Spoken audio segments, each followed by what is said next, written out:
Hello friends, నేను శరణ్యాని. ఇవాళ 7 అడుగుల బంధం 146వ భాగం చదువుకుందాము. రాసిన వారు మీనా ముక్తేశ్వర్ గారు. అవును, అప్పుడు నా కోడలు తన తెలివితో బెంగళూరు వెళ్ళి మరీ అన్నీ ఛేదించింది అన్నారు వసుంధర గారు. పైగా నా చిన్న కొడుకు కృష్ణవర్మ చక్కగా కిడ్నాప్ డ్రామాతో మరీ అన్ని విషయాలు సేకరించారంటూ మోహన వాళ్ళ విషయంలో జరిగిన విషయాలను తలుచుకున్నారు అందరూ. ఆ కేసు మనం క్షమించాము అంటే కారణం ఏమిటి? మన కుటుంబ సభ్యులనే కదా అన్నయ్య అన్నాడు నవ్వుతూ కృష్ణవర్మ. వీడు మన కుటుంబ సభ్యుడు కాదు కదా అన్నారు రవివర్మ. భరద్వాజ్ గారు సెల్వరాజ్కి ఫోన్ చేసి ఆ ఫోన్ కాన్ఫరెన్స్ కాల్గా మార్చారు. రవివర్మ కృష్ణవర్మ కూడా వింటున్నారు. మీరు చేసింది చాలా పొరపాటు సెల్వరాజ్. ఇప్పుడు మీ గురించి కృష్ణవర్మ కేసు పెడితే మీ డాక్టర్ ప్రాక్టీస్ అన్నీ కూడా ఎగిరిపోతాయి. మళ్ళీ మీరు ప్రాక్టీస్ పెట్టుకున్న జనాలే మిమ్మల్ని తంతారు. ఎందుకంటే చెన్నై వాసులు నమ్మితే దేవుణ్ణి చేస్తారు, నమ్మకపోతే రాక్షస వధ జరుగుతుంది. వాళ్ళ భక్తి మరీ ఎక్కువ కదా మనకంటే అంటూ నవ్వాడు భరద్వాజ.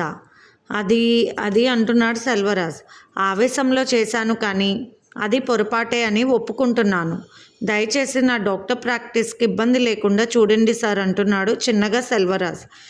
అతని గొంతులో భయము, ఆందోళన అన్నీ కనిపిస్తున్నాయి. నిజానికి ఇన్నాళ్ళ తర్వాత సెల్వరాజ్కి ఒక సంబంధం కుదిర్చారు తల్లిదండ్రులు. అది ఒప్పుకునే సమయానికి ఇటువంటి ఇబ్బంది వచ్చింది. ఏదైనా తన చేతులతో తనే చేసుకుంటున్నాడు సెల్వరాజ్. కానీ దానికి కారణం వేరొకరు అనుకుని ఇష్టం వచ్చినట్లు ప్రవర్తిస్తున్నాడు. ఆ విషయాలన్నీ నాకు అనవసరం. మీకు ఏదైనా ఉంటే కృష్ణవర్మ గారిని కలిసి మీరు మాట్లాడుకుని ఒక నిర్ణయానికి వచ్చిన తర్వాత నాకు తెలియచేయండి. నేను మీ గురించి సహాయం చేయడం లేదు. రవివర్మ గారు, కృష్ణవర్మ గారు నాకు ఫ్రెండ్స్, అందుకని మీకు ముందుగా తెలియజేస్తున్నాను. లేకపోతే సరాసరి మీ హాస్పిటల్కి వచ్చి అక్కడే అరెస్ట్ చేసేవాడిని అన్నాడు కోపంగా భరద్వాజ. ఆ మాటలకు సెల్వరాజ్ కంగారు పడినట్లు, అతని మౌనం, ఆ తర్వాత అతన్ని బతిమలాడుకున్నట్టుగా మాటలన్నీ విని అర్థం చేసుకున్నారు కృష్ణవర్మ, రవివర్మ, అక్కడున్న కుటుంబ సభ్యులందరూ. సరే, నాకు వర్క్ ఉంది, నేను రేపు మాట్లాడతాను నీతో అంటూ ఫోన్ పెట్టేశాడు భరద్వాజ. తర్వాత రవివర్మతో మాట్లాడుతూ, చూశారుగా అలా ఉంది వాడి పరిస్థితి. ఇక ఏదైనా మీ ఇష్టం అన్నారు భరద్వాజ. బయటకు రానివద్దు, మా ఫ్యామిలీకి సంబంధించిన విషయం కదా, అందుకే కాస్త రహస్యంగా చేయమన్నాను అన్నారు రవివర్మ గారు. అందుకే కదా ఇలా ఫోన్లో మాట్లాడాను, లేకపోతే డైరెక్ట్గా హాస్పిటల్కి వెళ్ళి అరెస్ట్ చేసేవాడిని. మళ్ళీ మీరంతా కూడా ఇబ్బంది పడతారని ఊరుకున్నాను. రాస్కెల్, అతను చేసిన పని మంచిది కాదు. ఒక డాక్టర్గా ఇటువంటి పని చేయడం నేనైతే అసలు అంగీకరించను అన్నారు కోపంగా భరద్వాజ. మా కుటుంబ సభ్యులందరికీ కూడా వాడికి శిక్ష పడాలని ఉంది, కానీ కృష్ణవర్మ ఎందుకో ఒప్పుకోవడం లేదు అన్నాడు రవివర్మ. మంచితనానికి రోజులు ఎక్కడున్నాయి కృష్ణవర్మ గారు అంటున్న భరద్వాజ మాటలకు ఒక్కసారి చూద్దాం సార్, నెక్స్ట్ టైం ఊరుకునేదే లేదు. నెక్స్ట్ టైం అలా చేసే వీలు లేకుండా నేనే చేస్తానుగా అని అడుగు కృష్ణవర్మ నవ్వుతూ. సరే ఓకే, అయితే తర్వాత మీరు నిర్ణయించుకొని నాకు ఫోన్ చేయండి అని ఫోన్ పెట్టేశారు భరద్వాజ గారు. ఆనంద నిలయంలో మంజిర కూర్చుని ఉన్నారు. ఆమెకు తన తండ్రి దగ్గర ఉండాలని, తన మేనల్లుడు, వారి కుటుంబము, వారందరినీ చూడాలని ఎంతో ఆశగా ఉంది. కానీ ఆశయ అల్లరి దారుణంగా ఉంది. ప్రస్తుతానికి కృష్ణవర్మ ఉన్న పరిస్థితి అంత బాగోలేదు. వెళ్ళాలని మనసు పదే పదే తరుముతుందని ఆలోచిస్తూ ఉంది. నిజమే, తన కన్న తండ్రి ఎవరో తెలిసిన తర్వాత ఏ బిడ్డకైనా అలా అనిపిస్తుంది. అందులో తండ్రి ఎంతో గొప్పవాడని ఆమెకు తెలిసింది. ఆశ టేప్ రికార్డర్ పెట్టుకుని డాన్స్ చేస్తూ ఉంది. ఆశ అంటూ వచ్చింది మంజిర. వాట్ మమ్మీ అన్నది ఆశ. నాకు మా నాన్నగారిని చూడాలనిపిస్తుంది. ఆయన ఆశ్రమానికి వెళ్ళిపోతారంట. కృష్ణవర్మ నా మేనల్లుడు గారు వారి ఇంటికి వెళ్ళి కొన్ని రోజులు ఉండాలనిపిస్తుంది. నిజానికి అదే నా పుట్టిల్లు కదూ అన్నది మంజిర కళ్ళ నీళ్ళతో. అమ్మా, ఇది నీ పుట్టిల్లే కదా. అది నీ పుట్టిల్లే. అలాగే నాకు కూడా 2 పుట్టిల్లు చేశావు. అక్కడ నాన్నగారు పెద్దమ్మ ఉన్నారు, ఇక్కడ నువ్వు ఉన్నావు. అప్పుడు నాకు అంతేగా, బాధెందుకు? 2 రకాలుగా ఉండడం అనేది కాస్త ఇబ్బంది అనుకో, కానీ కొత్తదనంగా లేదు మన ఇద్దరికి. 2 పుట్టిళ్ళు ఉండడం అంటూ నవ్వుతూ డ్యాన్స్ వేస్తుంది ఆశ. ఆశ, నీకంతా జోక్గా ఉంటుంది. కాస్త జీవితం విలువ తెలుసుకోవాలి నువ్వు. ఆశ, నేను చెప్పిన మాట నువ్వు వింటే మనం వెళ్దాం ఇద్దరం అని చెప్పింది. ఏమంటావు? బావని ఇబ్బంది పెట్టకూడదు, బావతో నన్ను పెళ్లి చేసుకో అనకూడదు అంటావు అంతేగా అన్నది ఆశ. అక్కడ మీ బావకు పెళ్ళయిందమ్మా, భార్య ఉంటుంది, తన మనసు బాధపడుతుంది. తను ఎలాంటి మనస్తత్వం ఉన్న అమ్మాయో మనకు తెలియదు. ఆ తర్వాత వారికి ఏదైనా గొడవలు జరిగితే ఆ పాపం మనకెందుకు చెప్పు. భర్తకి ఇంకొకరితో ఏదైనా చిన్న రిలేషన్ ఉంది అని తెలిసినప్పుడు చాలా బాధగా ఉంటుంది ఆశ. రెండవ భార్యగా ఏమీ తెలియని అమాయకత్వంగా మీ నాన్నగారు మోజులో పడి నేను జీవితాన్ని ఎలా కోల్పోయానో నాకు తెలుసు. నీలాగే తెలిసి తెలియని వయసులో మొండితనంతో ఆయనను పెళ్లి చేసుకున్నాను, కానీ నన్ను మోసం చేశారు ఘోరంగా అని తెలిసాక మళ్ళీ ఆయన ముఖం కూడా చూడలేదు. నీకు తెలియదు నా సంగతి. నేను మా నాన్నగారు, అదే మా పెద్దనాన్నగారి దగ్గర ఎంతో గారాబంగా పెరిగాను.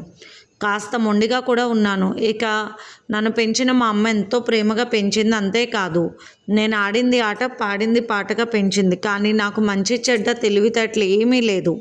బాగా డబ్బున్న ఇంట్లో అన్నమాట చెల్లించుకుంటూ నా లోకంలో నేనే ఉన్నా.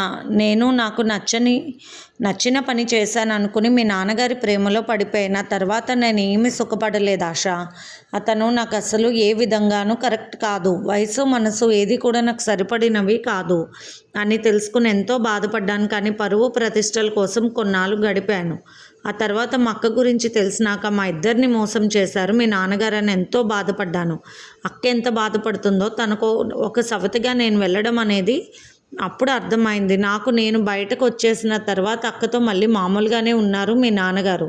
ఒక బిడ్డను కన్నారు. అందుకే చెప్తున్నాను, జీవితం జోక్ కాదు. పెళ్ళనేది మామూలు విషయం కాదు.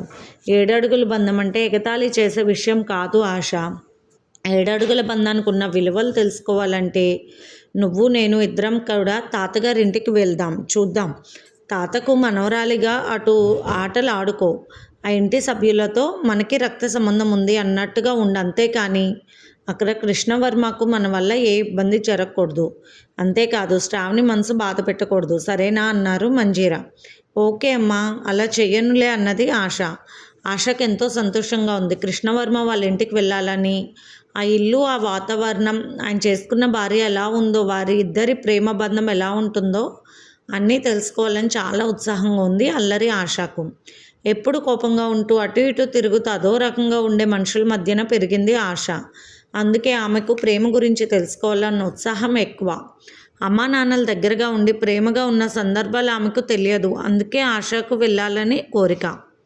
ప్రేమ విలువలు తెలుసుకోవాలి. కృష్ణవర్మను చూస్తుంటే తన తాతగారి పట్ల కృష్ణవర్మకున్న శ్రద్ధ చూసి ఆశ్చర్యం కలిగింది. ఈ రోజుల్లో అలా ఎవరూ లేరా కుటుంబంతో కొద్ది రోజులు ఉంటే మనశ్శాంతిగా ఉంటుంది అని అనుకుంది మంజీరా వర్మ. కృష్ణవర్మ ఫోన్ రింగ్ అయింది. మంజీరా వర్మ గారు చేశారు. అత్తమ్మ అన్న కృష్ణవర్మ మాటల్లో ఎంతో ప్రేమ, గౌరవం తెలుస్తుందనుకుంది మంజీరా వర్మ. చెప్పండి అన్నాడు కృష్ణవర్మ నవ్వుతూ. నాన్నగారితో ఒకసారి మాట్లాడాలని ఉంది కృష్ణ అన్నది మంజీరా వర్మ. మాట్లాడండి అత్తమ్మ అంటూ దామోదర వర్మ గారికి ఫోన్ ఇచ్చాడు కృష్ణవర్మ. దామోదర వర్మ గారి మాట విన్న మంజీరా వర్మకు కళ్ళల్లో కన్నీళ్ళు. జీవితంలో సరైన భర్త లభించని మంజీరా వర్మ మనసు ఒంటరిగా బాధపడుతూ ఉంది. అటు తండ్రిగా భావించిన పెద్దనాన్నగారు చనిపోవడం కూడా ఆమెకు చాలా వేదనగా ఉంది. అందుకే కన్న తండ్రితో మాట్లాడుతుంటే ఆమెకు కన్నీరు ఆగలేదు. చెప్పమ్మా అన్నారు దామోదర వర్మ గారు. నాన్నగారు, నేను కొద్ది రోజులు అక్కడ వచ్చి ఉండాలి అనుకుంటున్నాను నా కూతురితో అన్నది. మంజీరా వర్మ మౌనంగా ఉన్నారు. దామోదర వర్మ గారు ఆశ యొక్క ప్రవర్తన చూశారు. దామోదర వర్మ గారు కృష్ణవర్మ బావకు పెళ్ళైనా కూడా పెళ్లి చేసుకుంటాననడం, ఆ మాటలు కూడా విన్నారు. ఇప్పుడు వాళ్ళు వస్తే కృష్ణవర్మ జీవితంలో కొత్త సమస్యలు ఏదైనా పుడతాయన్న అనుమానం ఆయన మనసును తొలగించింది. అందుకే మాట్లాడలేకపోయారు. నాన్నగారు, మీరు మౌనంగా ఉండడానికి కారణం ఏమిటో నాకు అర్థమైంది. ఆశ గారాబంగా పెరిగింది. కానీ ఆ అమ్మాయికి మంచి చెడ్డ, భార్యాభర్తల బంధాల విలువలు ఏమీ తెలియదు. అందుకే అల్లరిగా అలా మాట్లాడింది. నిజానికి నాకే ఆ బంధం విలువ తెలియక శంకర్నాథ్ని పెళ్లి చేసుకుని భంగపడ్డాను. ఆశ చిన్నప్పటి నుంచి తల్లిదండ్రుల మధ్యలో పెరగలేదు నాన్నగారు.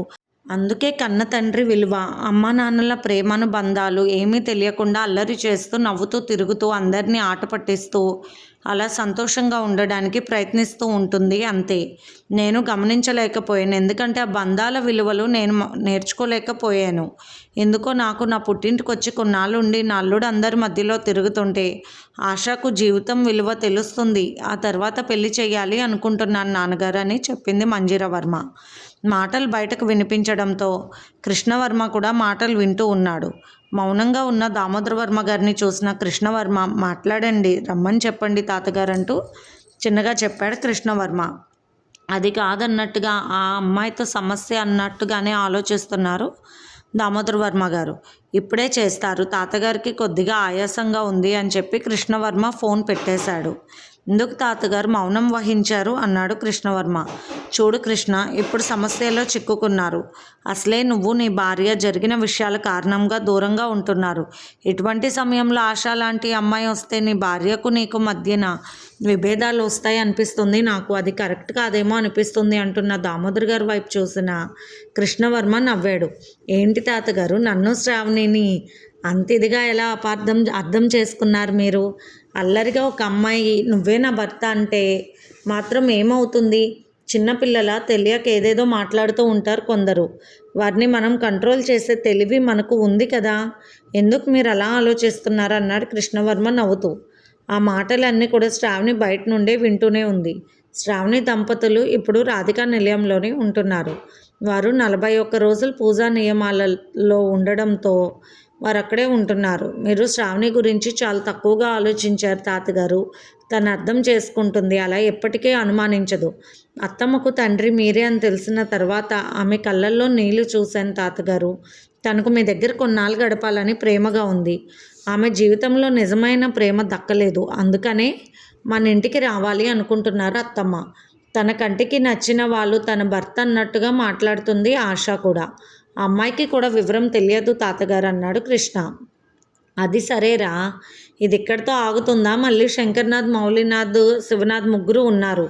వాళ్ళతో మనకు ఏదైనా పేచీలు వస్తాయేమో అన్నారు దామోదర్ వర్మ గారు. నిజానికి తాతగారు బాగానే ఆలోచిస్తున్నారని కృష్ణవర్మ అనుకున్నాడు.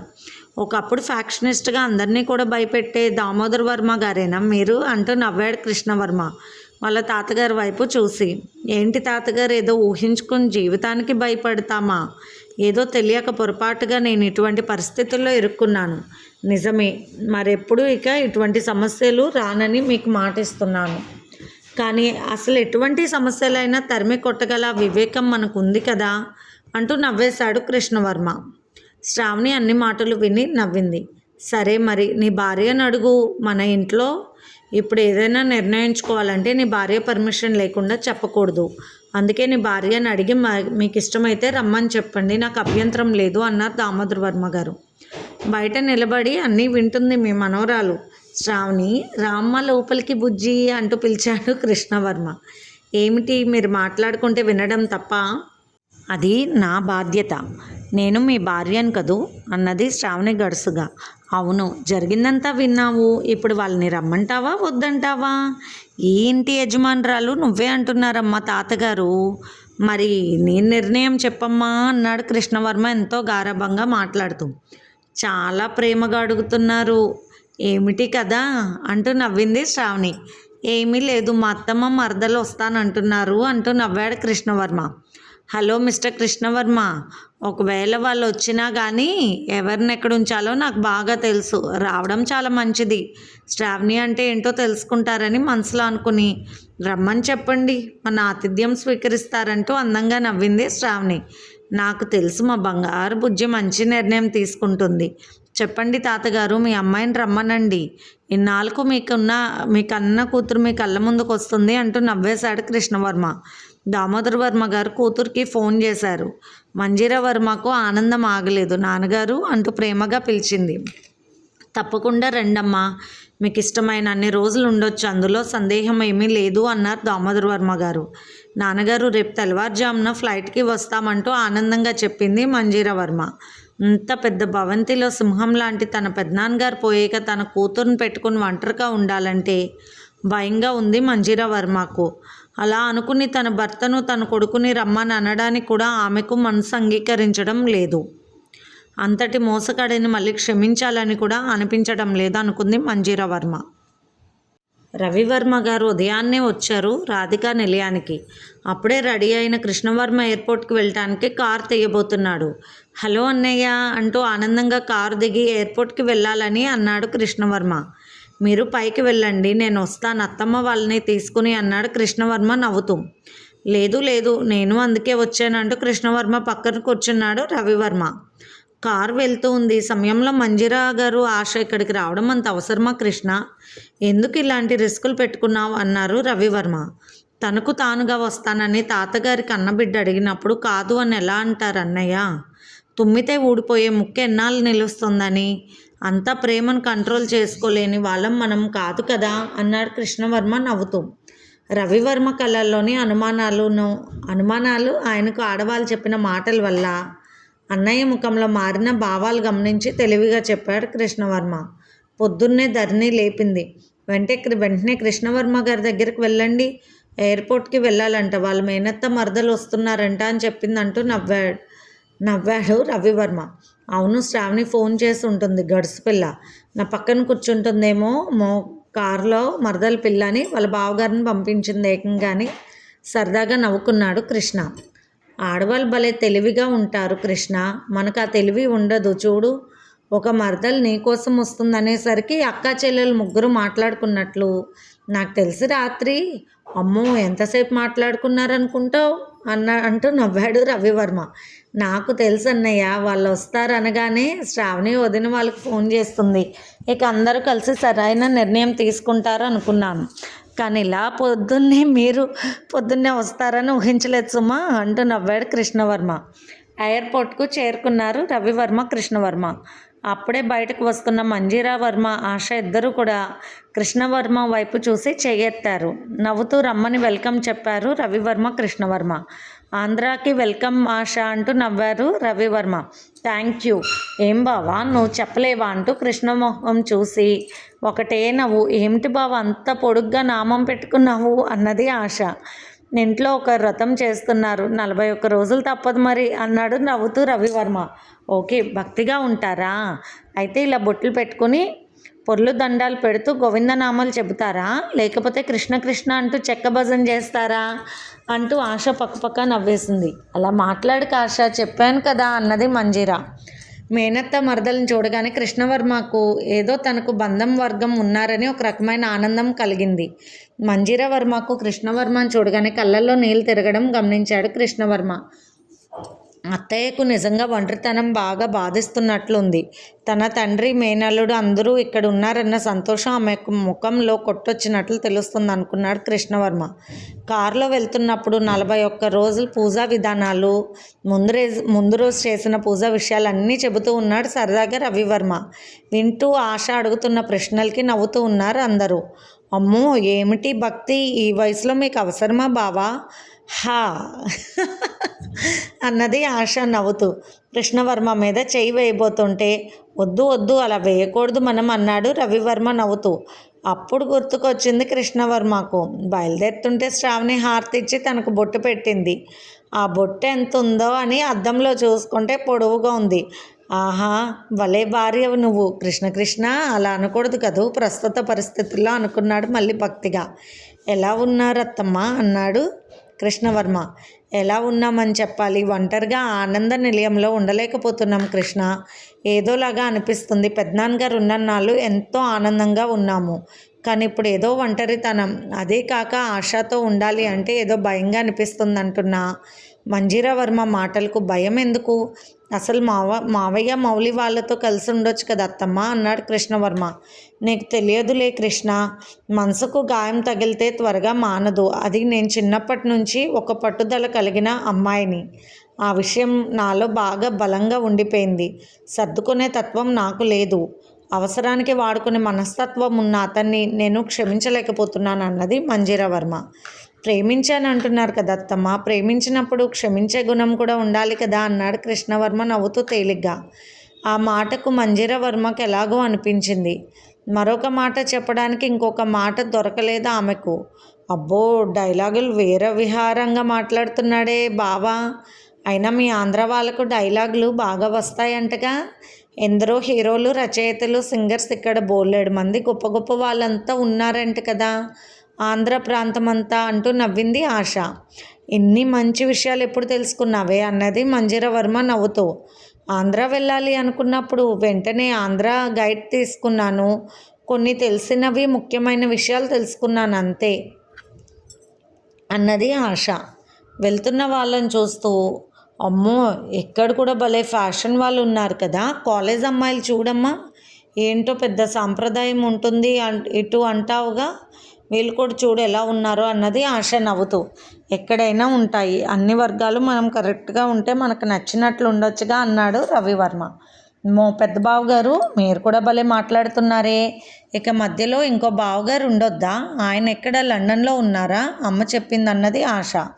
శ్రావణి అద్దం ముందుకు వెళ్ళి పదే పదే చూసుకుంటూ అందంగా రెడీ అవుతూ ఉంది. వచ్చే మరదలు ఎంత అందంగా ఉంటుందో ఏమో, కానీ పూజా విషయాలు ఉన్నాయి. అయినా కూడా నా మనసు ఆగడం లేదు. అందంగా రెడీ అవ్వాలనిపిస్తుంది. నన్ను క్షమించు కృష్ణయ్య అంటూ ముఖం మరొకసారి తోడ్చుకొని కొంచెం మేకప్ వేసుకుంది.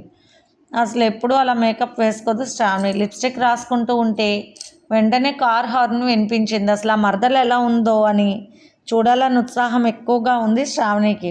వీడియో కాల్లో చూసింది కానీ అంత బాగా తెలియలేదు. కారులో నుండి దిగుతున్న ఆశను చూసి అమ్మో చాలా బాగుందిగా అనుకుంది శ్రావణి. మంజీరవర్మ గారిని చూసి నమస్తే పిన్ని అంటూ పలకరించింది శ్రావణి. శ్రావణి వైపు చూసిన ఆశ తెగ నవ్వేసింది. అదేమిటక్క, లిప్స్టిక్ వేసుకున్న దానివి పక్కకు కూడా రాసుకున్నావంటూ తన దగ్గర ఉన్న కర్చీఫ్తో తుడిచింది ఆశ. అంత ఓవర్గా మేకప్ అవ్వకపోతే ఏమయ్యేది? భయపెట్టేలాగా రెడీ అయినా కృష్ణ చెవిలో. ఏమిటి మన శ్రావణి ఓవర్గా రెడీ అయినట్లుంది? ఎంతైనా వచ్చేది నీ మరదలు కదా, జాగ్రత్తలు ఉంటాయి. అక్క చెల్లెలు మామూలు వాళ్ళ అంటూ నవ్వేశాడు. మన జాగ్రత్తలో మనం ఉండాలన్నయ్యా అన్నాడు కృష్ణవర్మ. ఏమిటి గుసగుసలు, రండి అన్నది శ్రావణి. ఆగండి ఆగండి అంటూ కాళ్ళకు నీళ్ళిచ్చి ఒక ప్లేట్ పసుపు నీళ్లు బొట్టు ఉన్నది తీసుకొచ్చింది. పసుపు నీళ్ళు చల్లి పొడవుగా బొట్టు పెట్టింది మంజీరవర్మకు. నోనో అంటున్న ఆశ కూడా ఇక్కడ ఇంట్లో వ్రతనిష్ట చేస్తున్నాం కదా, అందరూ నిష్టగా ఉండాలి అందుకు అన్నది శ్రావణి. చూడు ఈ బొట్టు పెడితే ఎలా ఉన్నావో నువ్వు కూడా అంటూ నవ్వింది శ్రావణి. అక్కడ ఉన్న అద్దంలో చూసుకున్న ఆశ అయ్యా బాబోయ్ ఎలా ఉన్నానో, ఓ మై గాడ్ అంటూ ఉన్న ఆశను చూసి నవ్వింది శ్రావణి. కృష్ణవర్మ వైపు చూసి మరోలా నవ్వింది. అబ్బా బ్రదర్, దీక్షలో ఉండగా జరుగుతున్నాయి ఈ పనులన్నీ. నేనేమీ చెప్పలేను, మౌనంగా ఉంటాను అంతే కదూ అని తల వంచుకున్నాడు. తప్పు చేసింది తనే, శిక్ష అనుభవించాల్సింది కూడా తనే. ఫ్రెండ్ అని అసలు ఎందుకు తీసుకురావాలి డ్రింక్ బాటిల్? కోరి నెత్తి మీదకి తెచ్చుకున్నాడు కొరివినని ఒక రకంగా నవ్వుకున్నాడు కృష్ణవర్మ. శ్రావణి అందరికీ టిఫిన్ పెట్టింది. అయ్య బాబాయ్, ఇడ్లీ తింటే నీలా అయిపోతుంది శ్రావణి అక్క అన్నది ఆశ. అదే మంచిదేలే, కర్రపుల్లలాగా ఉన్నావు, ఇలా ఉంటే ఏం బాగుంటారు అమ్మాయిలు అంటూ ఒక రకంగా నవ్వుతూ కృష్ణవర్మ వైపు చూసింది శ్రావణి. అవునవును, ముందు వెనుక నీకు అన్నీ అనుకుంటూ కృష్ణ కృష్ణ అనుకున్నాడు మళ్ళీ కృష్ణవర్మ. శ్రావణి అన్నాడు రవివర్మ. డైలాగులు మీ అక్కే రాసిచ్చిందా అన్నాడు చాలా చిన్నగా. ఏమిటి మీ మరదలు గారితో గుసగుసలు? ఆ గుసగుసలు ఎవరో నాతో మాట్లాడండి అంటూ నవ్వింది ఆశ. మంజీరవర్మ కూర్చుంది టేబుల్ దగ్గర. దామోదర్ వర్మ గారి దగ్గరికి వెళ్ళి పలకరించి ఆయనను రమ్మని చెప్పింది. దామోదర్ వర్మ గారు కూడా కళ్ళు తుడుచుకుంటూ వచ్చారు బయటికి. అందరూ కలిసి టిఫిన్ చేస్తున్నారు. దామోదర్ వర్మ గారికి పుల్లమారింది. తన అన్న తన ఇల్లు గుర్తుకొచ్చి ఒక రకంగా భావిద్వేగంగా ఉన్నది ఆయనకు మనసు. అందువల్ల పులమారింది. మంజీరవర్మ పైకి లేచి మంచినీళ్ళు తాగించింది. కొద్ది కాలంగా పెద్దనాన్నగారికి సేవలు చేసిన మంజీరాకు తెలుసు ఆ వయసులో ఎలా ఉంటుందో. అందుకే చాలా తొందరగా రియాక్ట్ అవుతుంది. కృష్ణవర్మకి ఆ దృశ్యం ఎంతో అద్భుతంగా అనిపించింది. కన్న కూతురు కదా తాతగారికి అని ఆనందపడ్డాడు. అబ్బో మమ్మీ, మీ డాడీని ఇంత ప్రేమగా చూస్తున్నావే, మరి మా డాడీ దగ్గరకు వెళ్తానంటే వద్దు అంటావే అన్నది ఆశ. మంజీరవర్మ కూతురు వైపు చూసి కళ్ళు పెద్దవి చేసి చూసి అలా మాట్లాడొచ్చు అన్నట్లు ముఖం పెట్టింది. ఆమె ముభావం సారీ ఇలాంటివి ఏమీ మాట్లాడకూడదని చెప్పావు, కానీ నా నోరు తిన్నగా ఉండదు కదా, నీకు తెలుసు కదా నేను నీ గారాల కూతుర్ని కదా అంటూ నవ్వేసింది ఆశ. కృష్ణవర్మ ఒక రకంగా బాధగా అనిపించింది. ఆ మాట నిజమే. తండ్రి అన్న తమ్ముళ్ళు ఉండి కూడా ఆశ ఒంటరిగా పెరిగినట్లు భావించినట్లుంది. అందుకే అమ్మాయి కావాలని అల్లరి చేస్తుందేమో అనిపిస్తుంది అనుకున్నాడు కృష్ణవర్మ. ఇంతలో గేటు తీసుకుని వస్తుంటే వాచ్మెన్ అడిగి లోపలికి ఫోన్ చేశాడు. కృష్ణవర్మ పంపించమని చెప్పారు. సెల్వరాజ్ వచ్చాడు. ఇది ఫ్రెండ్స్ ఇవాల్టి ఎపిసోడ్. రేపు ఇంకొక ఎపిసోడ్తో మేము ముందుకు వస్తాను. మీకు కనుక స్టోరీ నచ్చినట్లయితే లైక్ చేసి షేర్ చేసుకుని సబ్స్క్రైబ్ చేసుకోండి. ఉంటాను.